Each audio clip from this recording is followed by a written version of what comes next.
Oh, minimum. Ah, ben t'as bien raison. On va se faire un petit punch.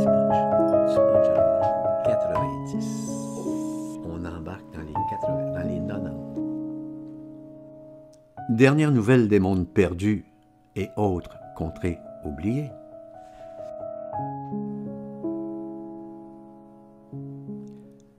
Quinzième partie. Valse des espoirs.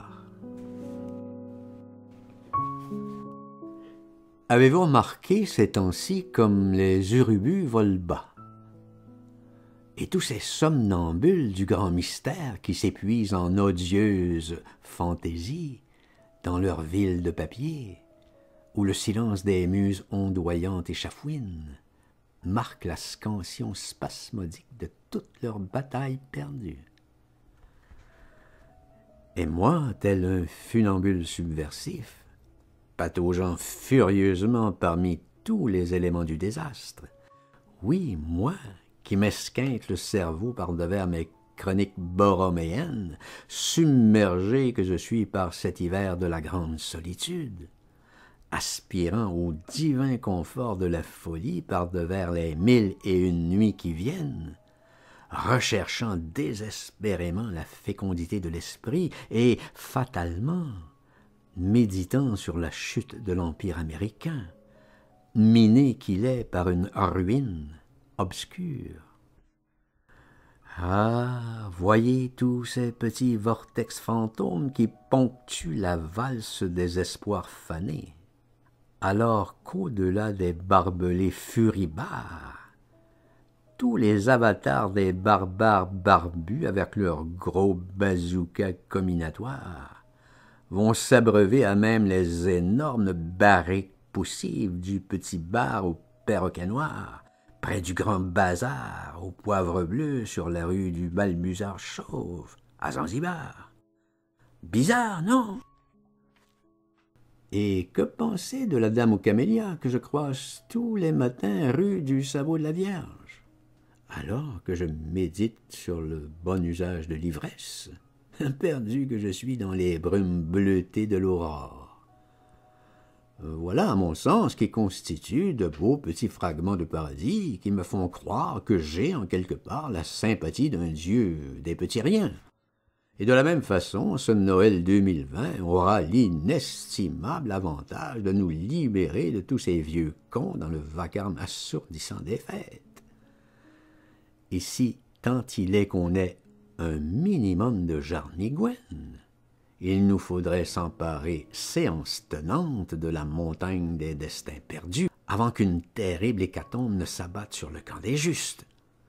Et puisque la fureur des dieux ne s'est pas encore tue, et qu'on achève bien les chevaux, soyons seuls maîtres à bord, et prenons grand soin du vertigineux miroir des fées, car le chant crépusculaire des chiens de prairie se fait toujours plus insistant, ce qui laisse présager de funestes carambolages dans l'anticyclone du Labrador.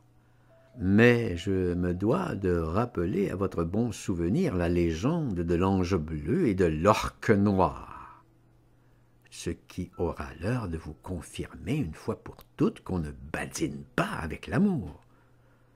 Et c'est tel un coup de semonce que la dame blanche surgit inopinément d'un sentier dans la brume, toute drapée d'anamorphose frémissante.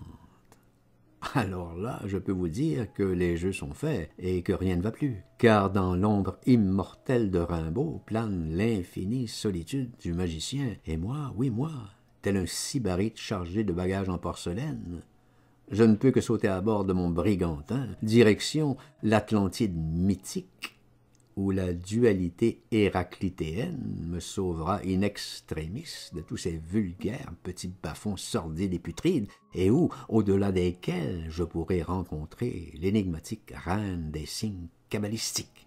Voilà.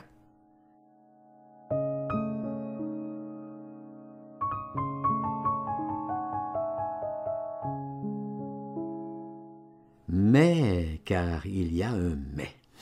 Considérant toute ma fainéantise légendaire, il est bien évident que je n'arriverai jamais à un débrouillement du chaos qui en vaille la peine.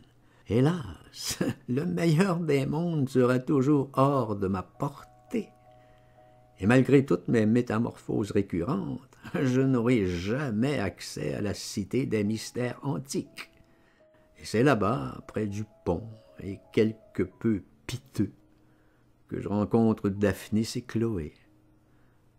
Je remarque que Chloé porte un fort joli dahlia bleu, mais je crois que Daphnis a les mains sales. Faudrait-il y voir un quelconque indice d'une funeste rouerie? Et en plus, je remarque qu'il a les cheveux roux. Ah là là! Faudrait bien que j'en glisse un mot à Ravel. Or, étrangement, tout cela évoque pour moi les propos de Palestrina sur la tragédie. Et voilà qui interpelle en moi le bipède quaternaire que je suis. Et je sais pertinemment que les belles ténébreuses produisent toujours un éclat vif dans l'abîme, et que c'est exactement là le ver dans la pomme.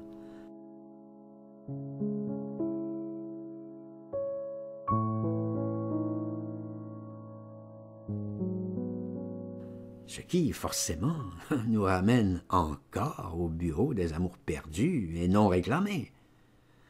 Tous les mythes de l'amour ont donc de toute évidence un rapport plus ou moins lointain avec nos délires mortels.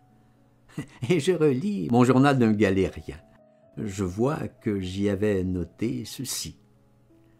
La nuit, tous les chats sont gris. Étonnante observation, non? Et j'entreprends alors une longue et lente descente bercée par les émulsions damassées du temps. Et chemin faisant, je croise l'imperturbable gardien de la lune, qui me confie toute son impuissance spéculative par-devers les vestiges du jour. Et voilà qui me rappelle mon si précieux rendez-vous sur la place Bourget, avec les demoiselles de Borromée. Tout ça, bien sûr, une fois bien agencé, ma consonance harmonique par-devers la montagne magique de mon âme. Et c'est avec grande déférence que je contemple le chant si poignant du loup des steppes, là-bas, tout au fond dans la nuit du monde. Et c'est face à de resplendissantes enluminures incrustées dans un parapet en pierre de lune que j'ai la chance exceptionnelle de voir Shostakovich au piano. Beethoven, opus 106. Ah, in illo tempore, me dis-je, quelque peu languissant. Et je retourne à mes chroniques borroméennes qui sont, comme chacun le sait, toutes en douce dérive, et qui sont un peu comme ma contre-folie que j'oppose à cette époque de balbutiements approximatifs, qui se perd dans le conciliabule acrimonieux où l'extase incisive se voit noyée sous plein de dépravation ubuesque, d'escamotage en bouffissures nauséeuses et de prolifération subjugante. Et c'est en méditant sur les dispositions de mon âme que, du coin de l'œil, je peux voir, là-bas, tomber un sourire léger comme un souffle, celui d'Erato, ma muse préférée.